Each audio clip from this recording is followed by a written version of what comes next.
This is the Big 12 Conference. This is a different league. We are brought to you, the full-time fan, by our friends at Modelo, exclusively on TuneIn, and you're watching us on Big 12 Studios. T-Chains, James with you, and we welcome in from Yahoo Sports, Ross Dellenger, to break down the latest in the Protect College Sports Act, this class of 22 ruling that came down Friday night from a federal judge in Denver.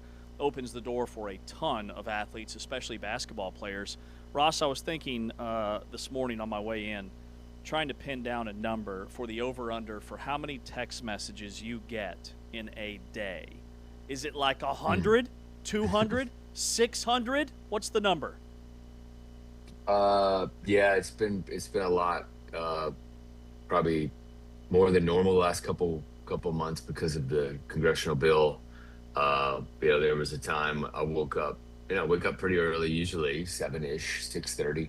And earlier this week, there was a time where I had 25 texts when I woke up, like somehow. I was, sleeping for like 5 or 6 hours and went to sleep at 1 a.m. So between 1 a.m. and 7 a.m., I somehow got like 30 texts. But so that happens a lot, and a lot more lately. It's kind of a crazy time in college athletics. Well, now the headline has to pivot to, why is Ross Dellenger only getting 5 or 6 hours of sleep a night? Yeah. Yeah. Well, work would be a big a big one there. Awesome stuff. Well, we appreciate your time. What are the latest, provisions? We haven't touched on those today in terms of the Protect College Sports Act. There are some new items that I see, including kind of the college football calendar and the national championship game. So what are the big storylines there? Yeah, the big revisions were made to mainly the cap. So the cap right now for each school annually is $21.3 million they could spend on all of their athletes. Now we know many schools are spending a lot more than that, but that's supposed to be the limit, is 21.3 million. What they're doing is they're raising that. They're adding in a $22.5 million retention pool that can only be spent on retaining your athletes. So it's an incentive to retain your athletes. It's an incentive pool to keep your athletes at their school. And then there's an additional 5 million just for women in Olympic sports. So if you add all that up, 21.3, the normal cap, 22.5 and 5 million, it's 48.8 million. So that's sort of the new cap. And it comes with a stricter enforcement system, you might say. So the way the bill is written, all the associated entities, so basically any business that's contracted through a school with the school who does deals with athletes, all their compensation to athletes is counted against the cap, thus to prevent schools from circumventing the cap. That's the idea. That's the theory. So you have a harder cap and you've raised the cap. So those are the big final revisions and changes that we saw being made. Obviously, one of the ones that get a lot of attention are the expansion provision, which caps power conferences at 19 schools and then requires power conference schools moving to another power conference. So from the ACC or the Big 12 to the SEC or the Big 10, it requires those schools to operate as an independent for 5 years. So it's kind of like a probationary sort of period. And I would say the other sort of interesting provision in the bill is what's called the Lane Kiffin rule, which is coaches can't leave before their team season is over. They can't leave for another job. Ross, good morning. And I want to apologize, too, because I'm one of those 25 text messages that you receive on a weekly basis. But I do want to ask, with this bill, kind of going through the Senate and it's kind of in its final stages, are we going to see a similar drawn-out, long process, assuming this bill is passed through the Senate when it goes to the House? Yeah, we will. So the expectation was that the Senate was going to vote on this bill this week.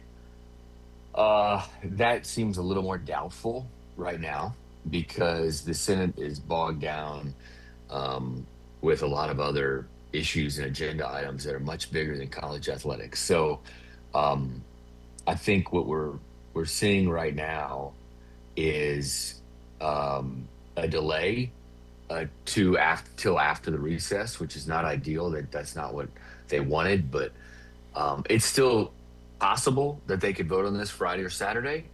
It's unlikely.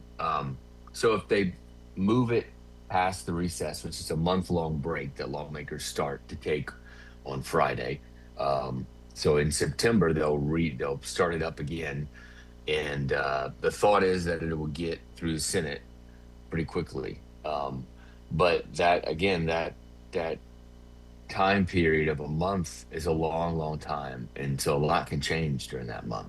So we'll see sort of what happens there. But once it gets past the Senate, back to your question, the House is the House is a real issue in a way to pass this because for a number of reasons. But their own bill that's similar to this called the SCORE Act, it died, and I think there's still a lot of hard feelings about that from some House members. So it's going to be a little more difficult and longer of a process to get the bill through the House. It could take all of September, and then they break in October. There's no legislative session in October because everybody goes back to their districts to start campaigning for the midterms. Ross, this bill seemed like it was kind of, I don't want to say dead, but it was definitely stalled. And then there were reports that President Trump kind of pushed this and got his name over it. And it seems like everybody kind of had a green light in the Senate. If there are stalls in the House, does President Trump's voice or influence, can he make this thing get passed? Because it sounds like he wants to sign it. There were reports, I think Ted Cruz said yesterday that he would like the bill to be signed on game day. Is that just unrealistic thinking, or will he have some influence in the Republican controlled House? Yeah, I mean, like, I think the reason that one of the reasons the SEC and Big Ten ended up supporting the bill is because of the involvement of the president and sort of the threats that the president was going to publicly um, post on social media, condemning and attacking the two leagues for not supporting it. So I think that sort of got everybody back to the table on Thursday night, Friday morning, and they got their support. So the president certainly holds a big stick, and I think that with the House, in the House leadership, Steve Scalise and Mike Johnson, he's obviously close to them. Um, I think that he would be able to potentially sway membership to get this thing going. Um, I think him and John Thune, the Senate Majority Leader, John Thune controls sort of what gets put on the floor this week.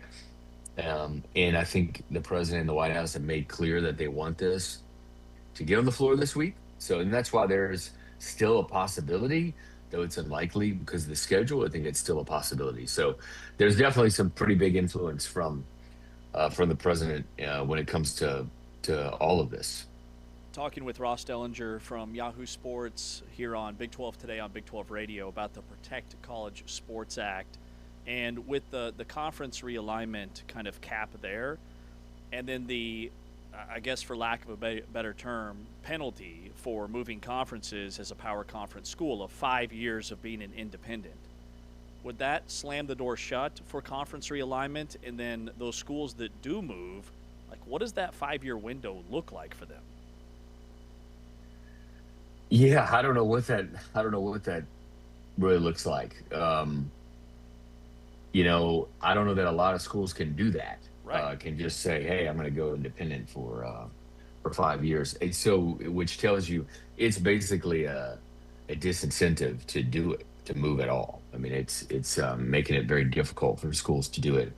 The big question to me is, before the bill becomes law, if it becomes law, but before it does, do schools rush to try to get in a conference now before it actually becomes law? Now they can't immediately move into that conference, but they can sign something, an agreement that they will move in a certain amount of years. So do they get ahead of the application of the law? That's going to be interesting to watch and see. But I do think that there's a chance the expansion provision, along with other provisions, could change in the House, could be amended in the House. I do think that that's a real possibility. So always keep that sort of in mind. Yeah, that's a really good point that I think probably gets overlooked. So what you're saying is these provisions, revisions, whatever you want to call them, like this isn't the end of that. There can still be ongoing negotiations, essentially. Very much so. Yeah.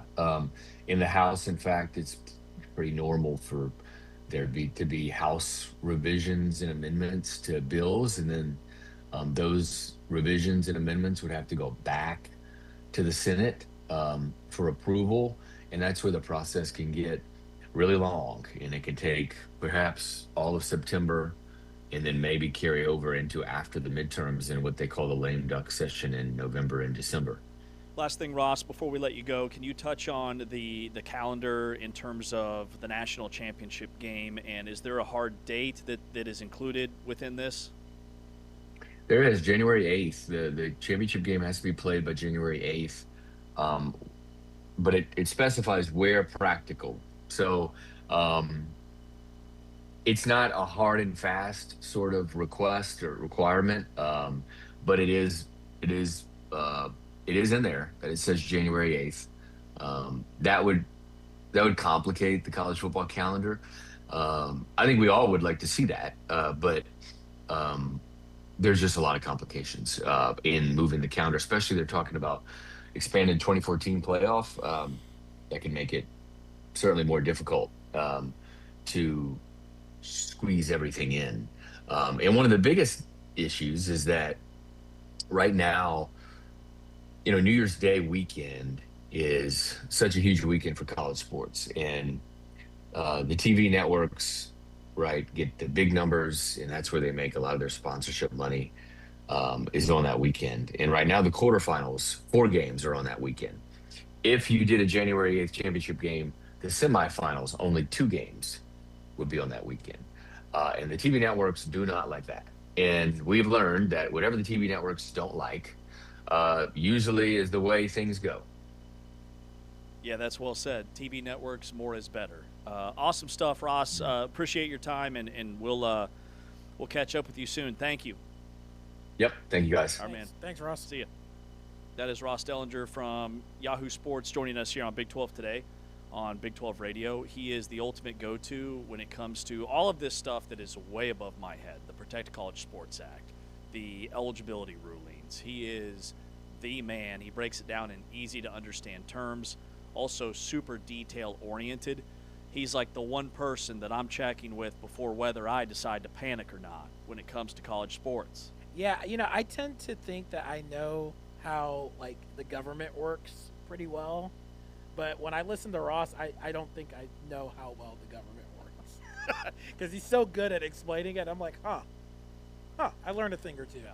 Ross Dellenger from Yahoo Sports, a lot to unpack there, especially when it comes to conference realignment. And number one, I think what was enlightening to me, or enlightening is probably not the right term, but what was new to me is I think there's assumption that this Protect College Sports Act, now that there's been approval from the two SEC and Big Ten conferences, it goes to Senate. Now it's basically a done deal.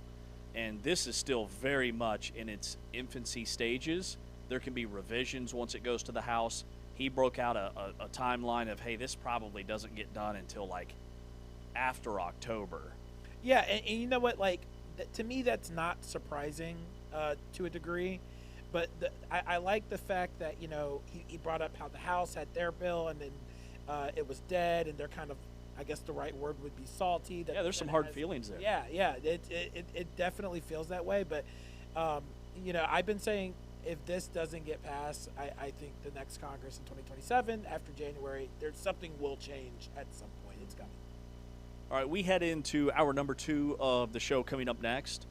It is our Countdown to Kickoff series that we launched yesterday. We focus on a different team every single day in the Big 12. Yesterday was Cincinnati. Today is Iowa State. What do we know? What don't we know? Camp, position battles to watch, injury news, depth chart conversation, locks, everything else surrounding Iowa State. And then Alex Busey, the Iowa State football and basketball beat writer for 24/7 Cyclone Alert will be our guest to break down the cyclones. T-Chains, James, Will, Anthony behind the camera. This is Big 12 Radio.